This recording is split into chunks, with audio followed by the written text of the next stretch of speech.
Meus irmãos, por favor, vamos abrir as nossas Bíblias no primeiro livro dos Reis, capítulo 19.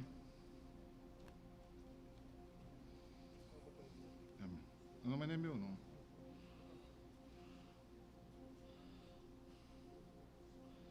Muito obrigado, meu irmão.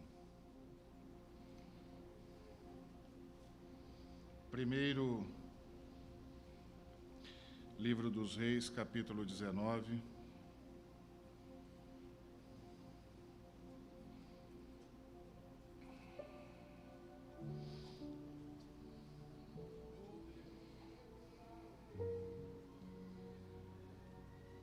Diz assim a palavra do Senhor.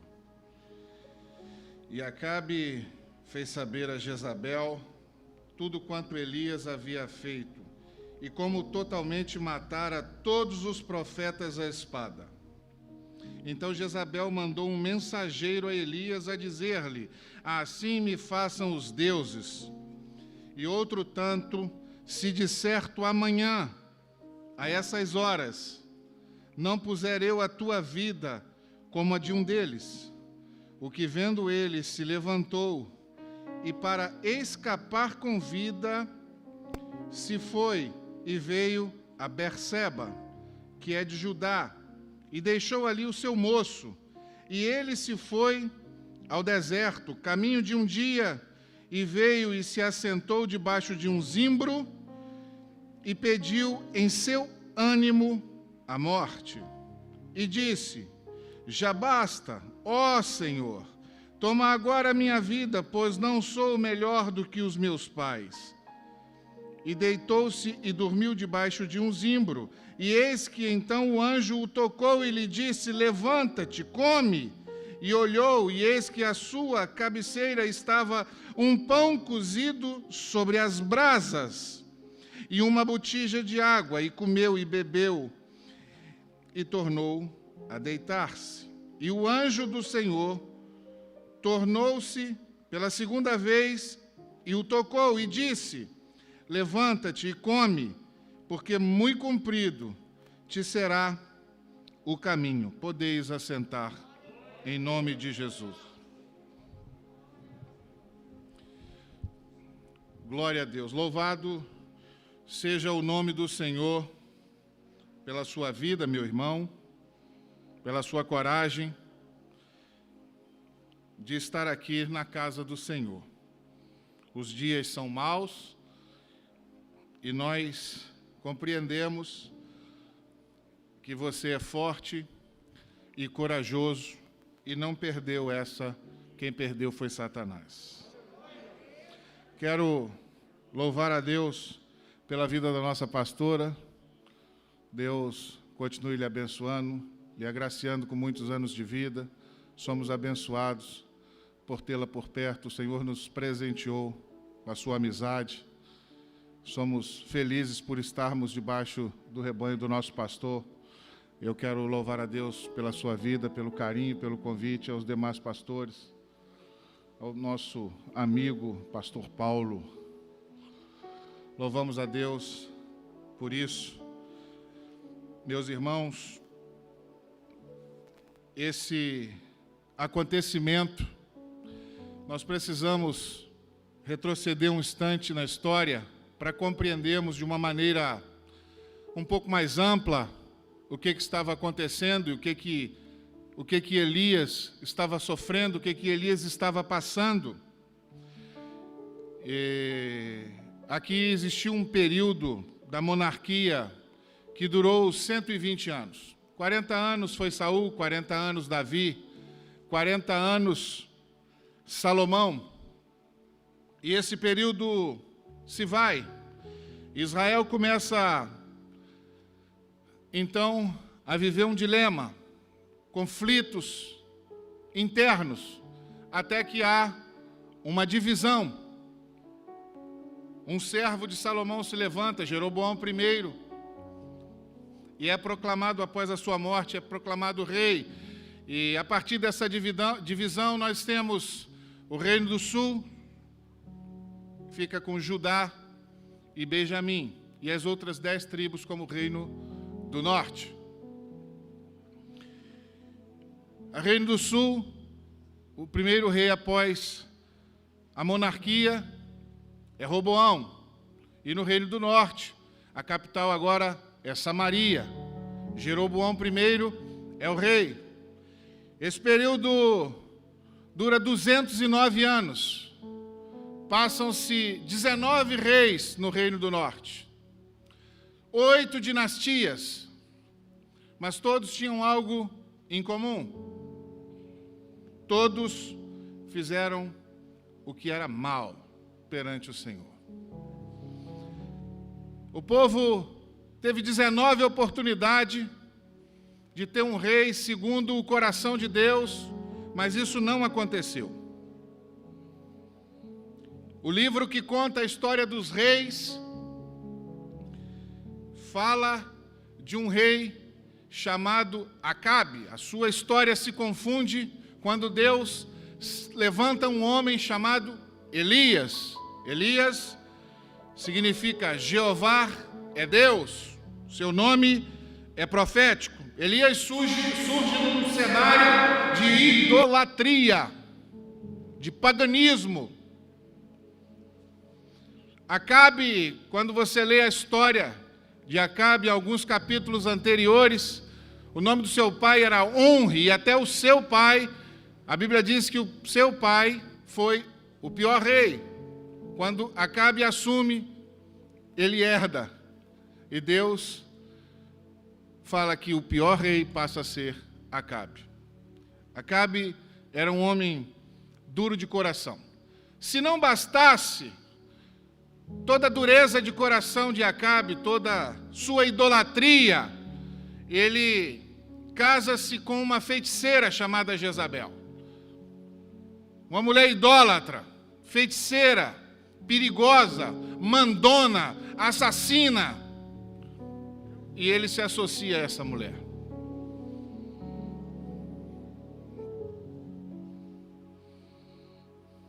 Elias aparece no cenário a partir do capítulo 17.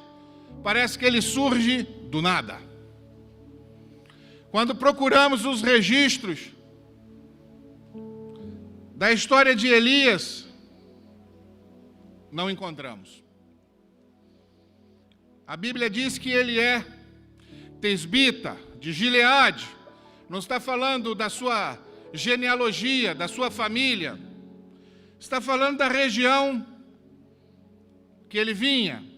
Ele era de Tisbe, ficava ali na encosta, nas fraldas, aos pés das montanhas de Gileade. Se você procurar no mapa, aqueles mapas com registros antigos, você não encontra Tisbe. Não encontra essa cidade. Mas há registros que ela existiu. Um deles é esse aqui. O lugar é desconhecido. A família de Elias é desconhecida. A genealogia, muito comum na Bíblia, não aparece. Ele não vem de uma linhagem sacerdotal. A escola de profeta existia, muito embora não encontramos nenhum link que possamos afirmar que Elias fez parte dela. Elias, não podemos afirmar que ele passou pela escola sacerdotal. Ele não vinha da classe de profetas. Ele era um homem como eu e você, comum. Talvez muitos aqui, se procurarmos a cidade onde nasceu, com toda a tecnologia do Google atual, não encontre. Tem lugar que o GPS nem funciona, fica procurando. Se eu pudesse dar um título a essa mensagem, eu diria que é hora de reagir. E nós vamos compreender com o desenrolar desta mensagem. Elias começa o seu ministério no palácio.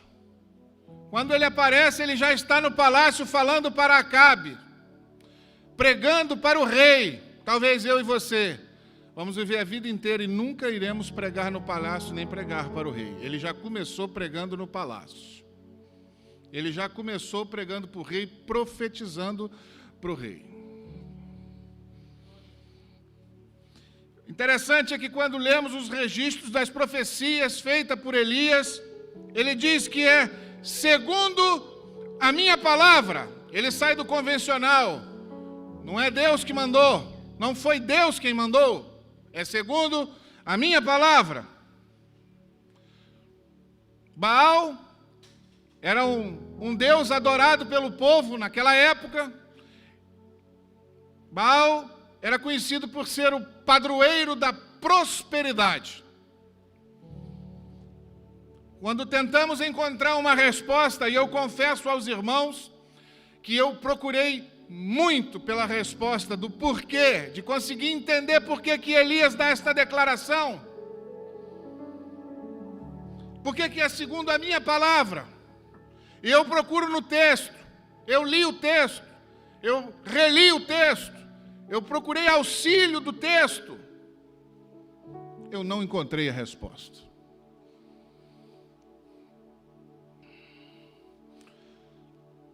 A resposta para essa fala de Elias não está aqui. Está mais um pouco adiante, lá no livro de Tiago, capítulo 5, versículo 17, quando a Bíblia, Tiago afirma que Elias orou com instância. Em algumas versões diz que Elias orou fervorosamente. Elias sabia o cenário que ele estava inserido. Elias sabia o que estava acontecendo naquele tempo. Elias tinha plena consciência do que estava acontecendo com a vida das pessoas em adoração àqueles deuses. Nós começamos a aprender aqui com a vida desse homem de Deus. Só prevalece no palácio, pregando para o rei, quem primeiro esteve num secreto, de joelhos dobrados. Só pode prevalecer diante do rei quem primeiro dobra os seus joelhos diante do Rei dos Reis, no secreto. Só se prevalece na pregação da palavra, quando a oração é o que move o teu coração. Estamos vivendo um tempo que alguns têm separado pregação de oração, altar de vida com Deus, igreja de comunhão com Deus.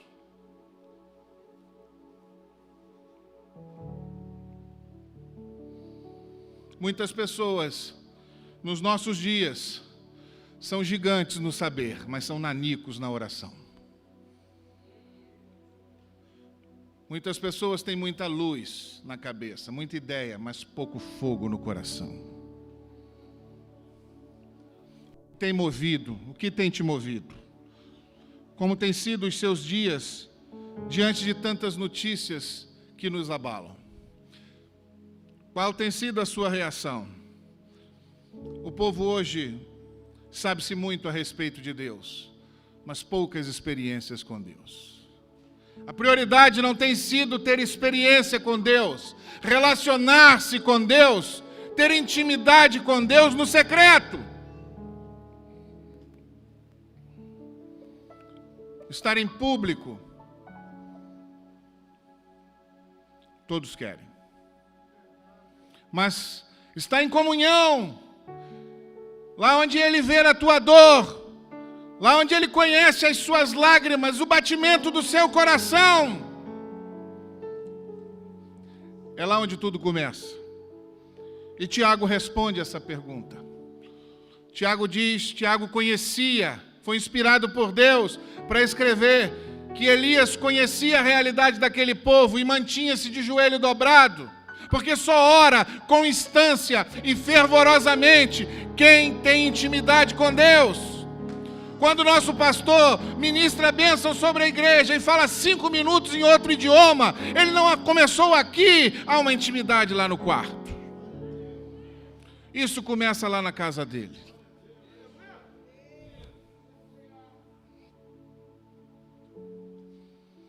Bruno, você pode colocar, por favor, 1 Reis 17, capítulo 17, versículo 3. Elias, ele tinha muita clareza do que estava acontecendo com o povo naquele tempo. E o Senhor diz para Elias: retira-te e vai. Depois que ele prega para o rei, depois que ele profetiza para o rei, retira-te e vai para o Oriente. E, o que está escrito lá? Elias sabia o que estava fazendo. Se Deus mandar você se esconder, não tente aparecer. Se Deus mandar você aparecer, pode aparecer que Ele vai garantir. Mas se Ele mandar você se esconder, faça como Elias.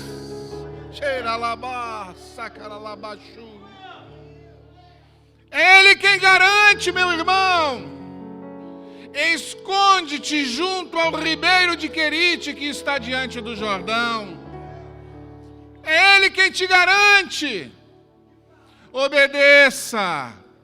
Ouça ao que o Senhor tem ministrado ao teu coração. Como ouvimos aqui anteriormente, não vamos de maneira contrária ao que ouvimos, vamos aproveitar o culto a Deus. Vamos obedecer aquilo que Deus tem ministrado aos nossos corações. Nós aprendemos que Elias obedece à ordem do Senhor, sabendo agora que Elias não tem em seus registros das suas benfeitorias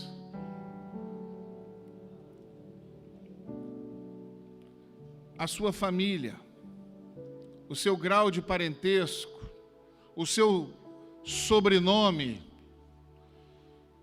Isso aponta para uma direção. Deus não conta com medalhões. Deus não precisa que sejamos estrelas maiores para brilharmos. Deus não precisa que a sua origem tenha pedigree, como a de Paulo. Deus não precisa que você tenha muitos bens para fazer a sua obra. Talvez muitos aqui não sabem onde você nasceu, muitos aqui não sabem o que você passou, muitos não sabem sequer o que você suportou para chegar até aqui. Talvez não esteja registrado em nenhum livro. Só você e Deus sabe o que tens passado até esses dias.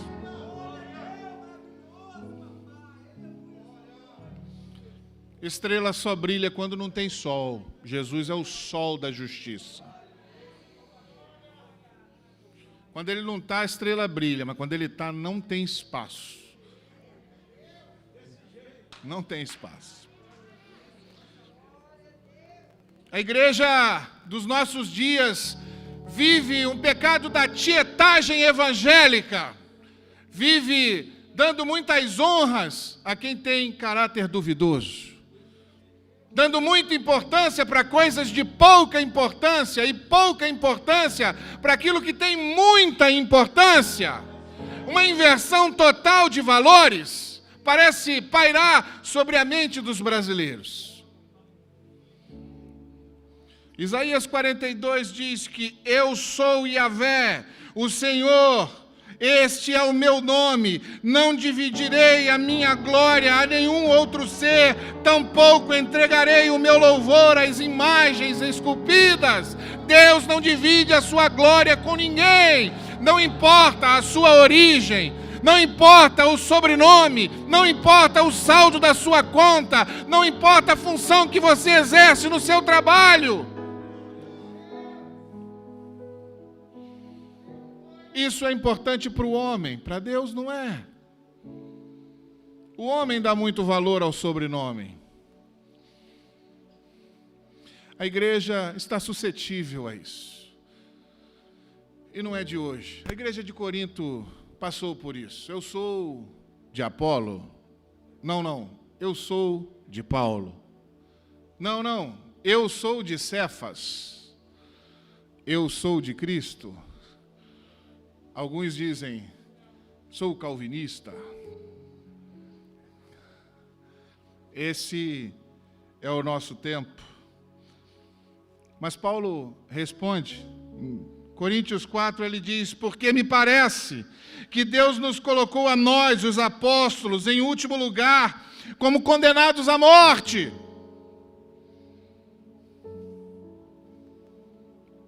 Sabe o que Paulo está querendo dizer?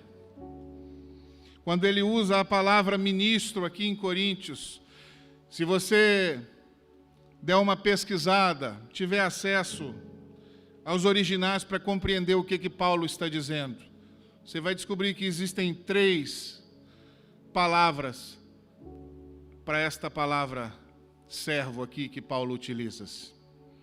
A primeira é diácono. Aquele que serve.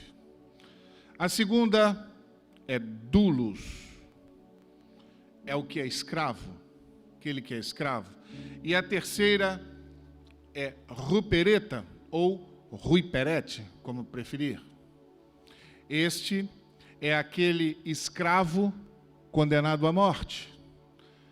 Eram os remadores de Gales. Trabalhavam por exaustão até a morte. E os registros originais do termo que Paulo utiliza é rupereta. Sabe o que Paulo está falando aqui? Furando a bola de quem está de bola cheia. Foi pelo sangue do Cordeiro que nós estamos aqui. Foi através do sacrifício na cruz do Calvário que Deus nos permitiu aqui estar nesta noite. O acesso à salvação foi pelo sangue.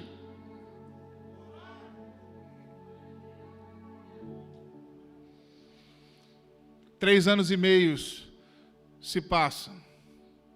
E agora Deus manda Elias se apresentar ao rei mais uma vez.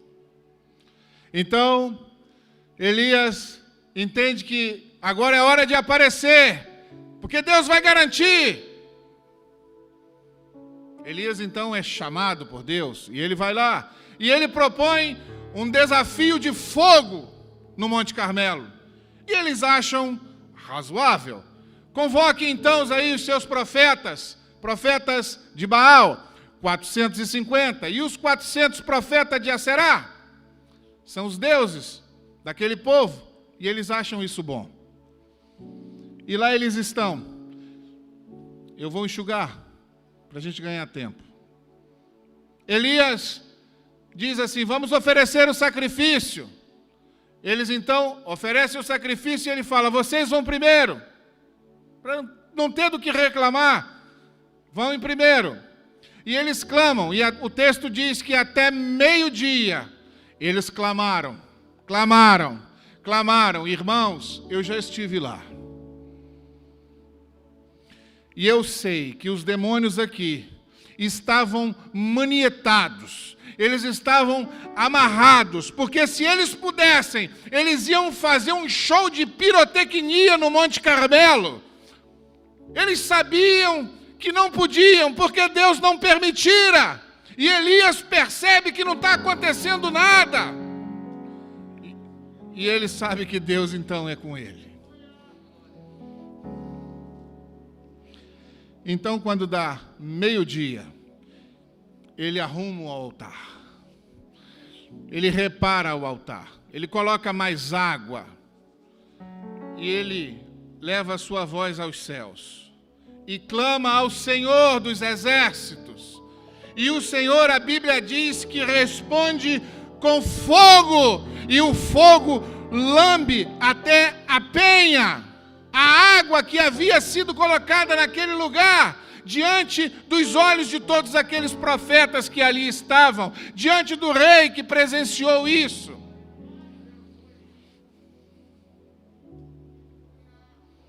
Meus irmãos, o rei não se comove com tudo aquilo que está acontecendo. Mas a Bíblia diz que muitos compreenderam que só o Senhor é Deus naquele lugar. Muitos ali entenderam que todo o poder estava apenas com Deus. Mas Acabe não pensa assim. Acabe vai para casa, vai para o palácio. Acabe chega para sua esposa, Jezabel, aquela com aquele currículo que mencionamos no início.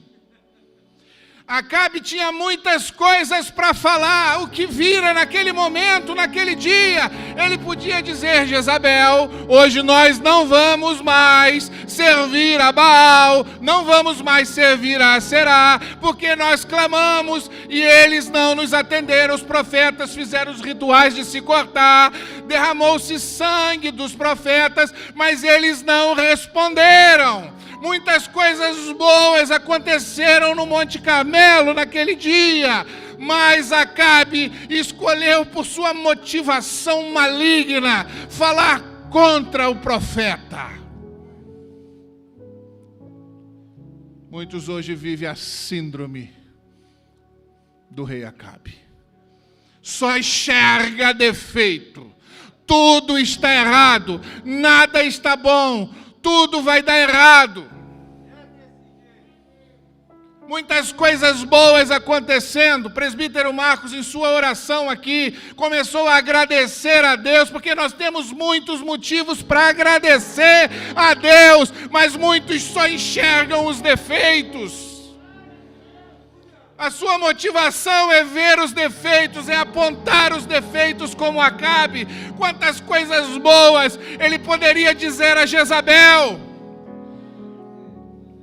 Como eu disse, na história dos reis está escrito que Acabe foi até então o pior rei de Israel. Ele era um idólatra. Me permitam, mas eu desconfio se quem casou mal foi Acabe. Porque eu acho que ele era pior do que Jezabel. Às vezes a gente acha as coisas de um jeito, mas eu acho que é de outro, não sei. Era ele que impulsionava a mulher para o mal. Era ele que levava a notícia ruim para piorar ainda a situação, ao invés de ele tentar converter a mulher. Não, eu prefiro falar dos defeitos. Eu não quero falar da operação daquele Deus que respondeu com fogo no Monte Carmelo, consumiu até a penha. Antes isso ainda não havia acontecido. Mas os meus olhos não enxergam as coisas boas que estão acontecendo. Eu prefiro, como disse aqui o evangelista Carlos Eduardo, reparar na roupa, reparar nos defeitos, nos problemas, e não enxergar aquilo de bom que está acontecendo. Você está aqui, meu irmão, pode louvar a Deus. Você não precisa de oxigênio artificial, de uma máquina para você respirar. Tem alguém lá fora necessitando disso. Temos motivos de ações de graça. Quem sabe a divisão deste culto em 2 horários vai partir de um princípio, de uma era, que precisaremos fazer isso, porque o povo estará sedento pela sua palavra. Muitos aí vão conclamando churrasco, muitos estão combinando passeios. Quando acabar, haverá um avivamento no Brasil, irmão. Haverá um avivamento no Brasil.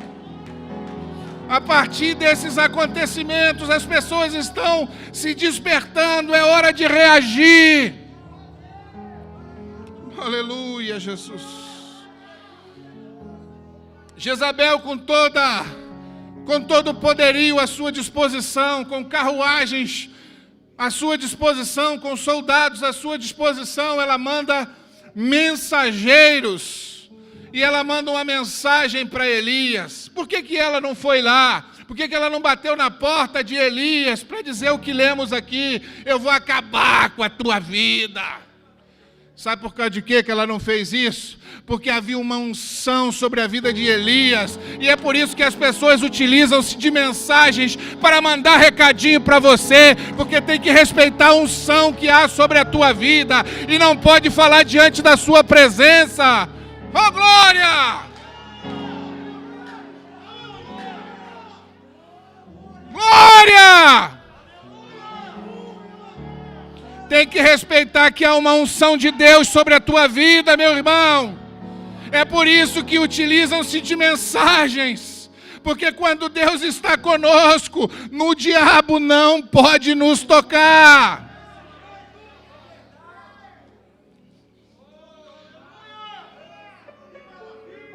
Glória a Deus.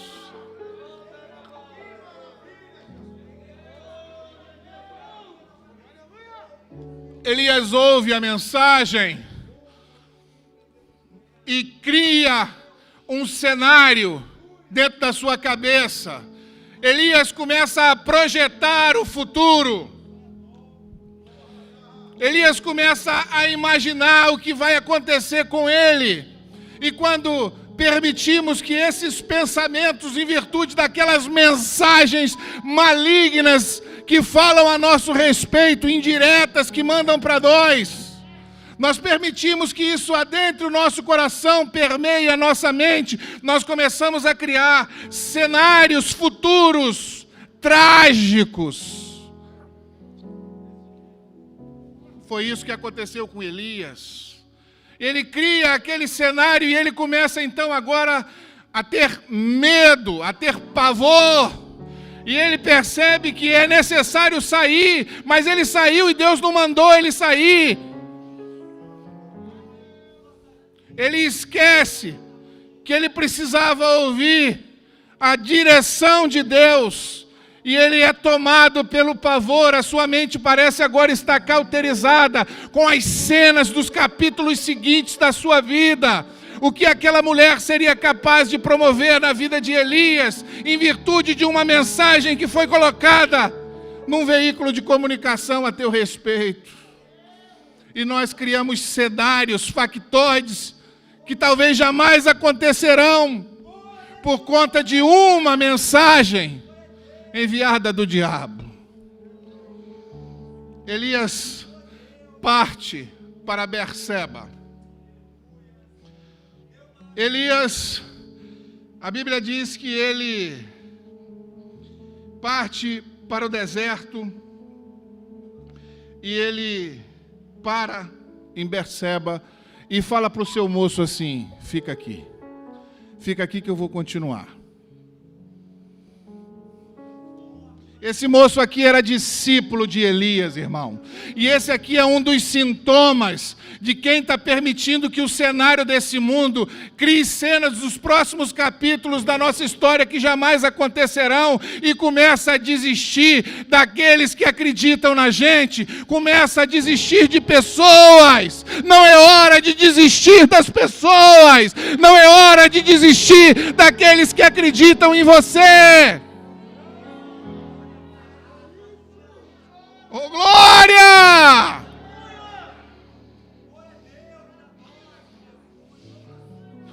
Elias, irmãos, era muito bom no ataque, mas Elias era péssimo na defesa. Elias agora está debaixo de um zimbro. O zimbro é uma árvore que tem folhas caducas, folhas espaçadas, a sua sombra não é aquela sombra uniforme, como uma sombra de mangueira, de amendoeira. É aquela sombra que fica também um pouco menos quente do que no sol. Mas ele não tinha outra. O texto diz que ele assenta-se ali e dorme. E ele deseja a morte. A Bíblia diz que ele deseja a morte. Elias, por um instante, irmãos, parece esquecer do Deus do capítulo 18. Nós estamos no capítulo 19. E Elias parece esquecer-se do fogo que Deus mandara no capítulo 18. Talvez nos encontremos nessa situação. Há pessoas aqui que têm esquecido e deixado de lado o fogo do capítulo 18 da sua vida, e está vivendo o capítulo 19 desejando a morte.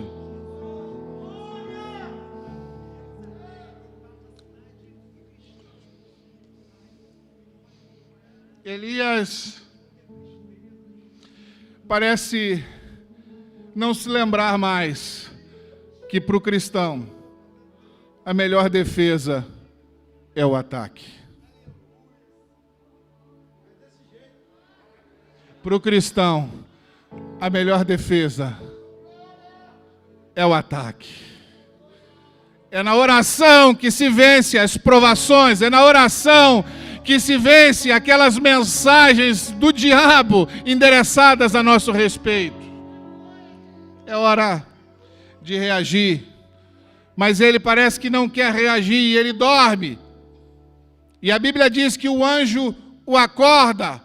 Elias, acorda, tem pão e tem água na botija. Mas o texto diz que tem pão, mas o texto é claro. Em várias versões, nós lemos que o texto diz que o pão é chamuscado com brasa. Deus está dizendo para Elias, lembre-se do fogo do capítulo 18, levante-se, coma este pão. Elias parece olhar para aquele pão chamuscado com brasa, não foi feito de maneira convencional. Aquele pão não foi feito de uma maneira tradicional, ele é chamuscado com brasa. É Deus tentando rememorar a Elias o fogo do Deus do capítulo 18, mas ele insiste em viver de maneira intensa o capítulo 19. O texto diz que ele come e dorme novamente. Temos vivido assim, pagamos passagens caras, visitamos os grandes congressos, ouvimos grandes palavras, viemos aqui, somos alimentados, comemos pão cozido na brasa e bebemos água da botija do anjo, retornamos aos nossos lares e voltamos a dormir. Quando dormimos, além do necessário, além do natural, nós estamos matando a nossa história, a nossa vida. Nós estamos forçando uma paralisação da nossa vida como se o sono fosse resolver os nossos problemas. Olhamos as mensagens e já não respondemos mais. Alguém nos liga, esse irmão é para dar uma palavra, é o pastor me chamando, não vou atender. Mas o anjo não respeita a porta fechada. O anjo do Senhor que te visita lá na tua casa não respeita as paredes do teu quarto. Oh, glória! Ele entra para te rememorar o pão com a brasa do fogo do capítulo 18 e foi para isso que ele te trouxe aqui. O evangelista Carlos Eduardo falou do primeiro amor.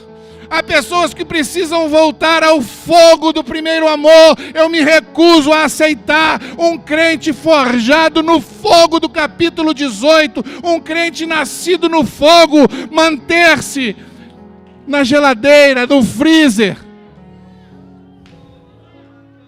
indiferente a tudo que está acontecendo à sua volta. Alguém está pedindo socorro e nós parecemos não ver. Estamos diferentes. Ainda hoje eu assisti um vídeo que o presbítero Francisco me mostrou da sua esposa. Irmão, eu fui para casa e falei com a minha família sobre aquilo. E nós levantamos a nossa voz para orar. Eu falei para minha esposa, vamos orar por esse propósito aqui, irmão. Alguma coisa precisa arder no teu coração. Tem alguém precisando de ajuda. E você quer ficar deitado debaixo do zimbro, comendo pão com brasa aqui, bebendo água na botija do anjo e voltar para casa e dormir.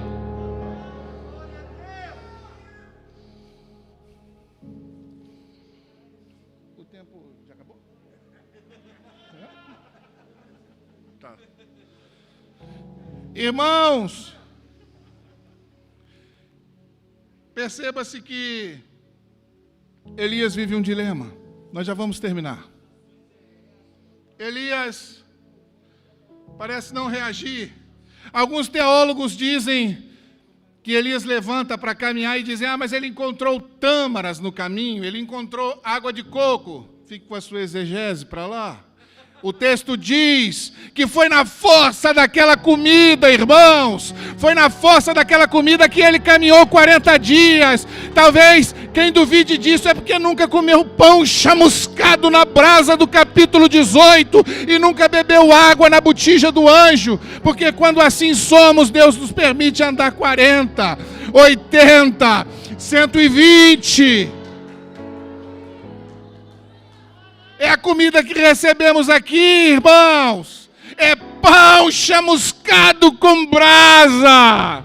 É Deus hoje te recobrando a memória de onde você foi forjado, de onde você nasceu, da onde Ele te tirou.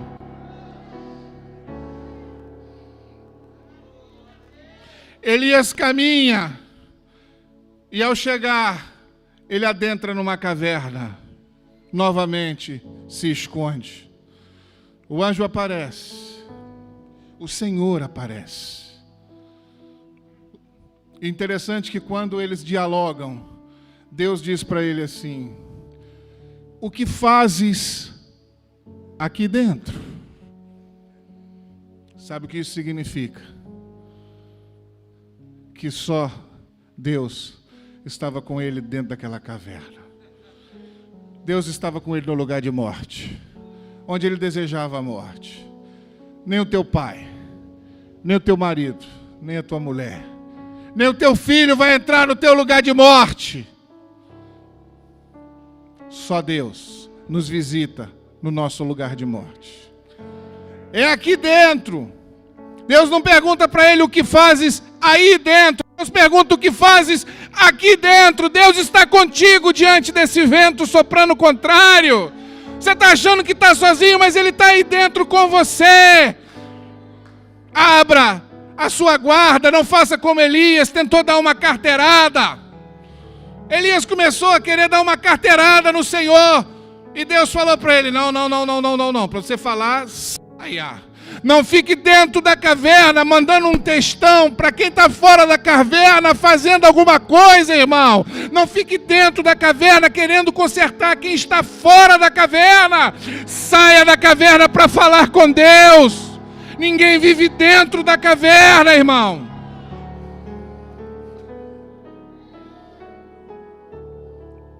Lá fora sopra um vento. Lá fora sopra um terremoto. Lá fora desce fogo, e Elias se esquiva, até que uma voz doce, uma voz suave, e Elias abre a retaguarda. Elias precisava de um abraço, irmão. Mas às vezes, se eu fosse Elias, quando soprou aquele terremoto, eu ia para o meio, irmão. Elias tinha que ir para o meio. As manifestações de Deus, nós temos que estar no meio. Mas quando a profecia é lançada aqui do altar, e Deus fala que está te visitando com cura, você se esquiva para a caverna. A tua fé parece não ser ativada, parece mais não crer naquilo que Deus está lançando desse altar para a sua vida. E fica se esquivando, apenas querendo um abraço. Deus vai te dar esse abraço, mas muito mais Ele tem para ti. Fiquemos de pé, por favor. Deus, muito mais do que um abraço Ele tem para ti. Elias está contando que o seu ministério acabou. Talvez você pense que não há mais nada para fazer. Parece não, as oportunidades não surgirem mais na tua direção. As portas parecem estar cerradas. A Bíblia diz que Elias, Deus fala para ele: Elias, saia da caverna, porque você ainda vai ungir a Azael, rei da Síria, a Jeú, rei de Israel, e Eliseu, o profeta. Sabe o que isso significa? Aquele moço que você deixou no caminho, Deus vai triplicar a tua responsabilidade. O tempo que estamos aqui, Deus está te mandando reagir, porque é hora de triplicar o que Ele tem para você fazer. Você achou que não tinha mais nada para fazer, mas não é só por você. Não é só para você. A unção que Ele pôs sobre a sua vida, existem pessoas aguardando para serem transformadas através dela. Tome posse dessa palavra, meu irmão. Oh, glória! Feche os seus olhos, por favor. Pense um pouco, irmão, da onde Ele te tirou. O sacrifício na cruz do Calvário foi por você, foi por nós.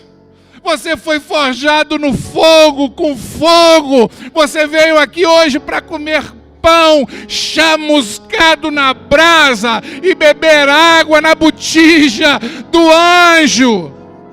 Ele veio recobrar o seu ânimo para você sair da caverna, para você reagir, reposicionar-se diante das adversidades, porque há muito a fazer lá fora.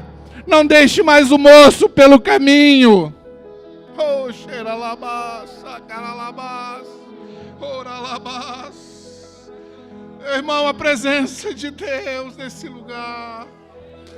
Oh, glória! Abra a tua boca e glorifique, meu irmão. Diga para você o quanto você o ama, quanto tempo você já não diz mais que Ele é o seu Senhor, que você o ama do fundo da sua alma, que Ele é a razão do seu viver. Oh, glória! Oh, glória! Glória!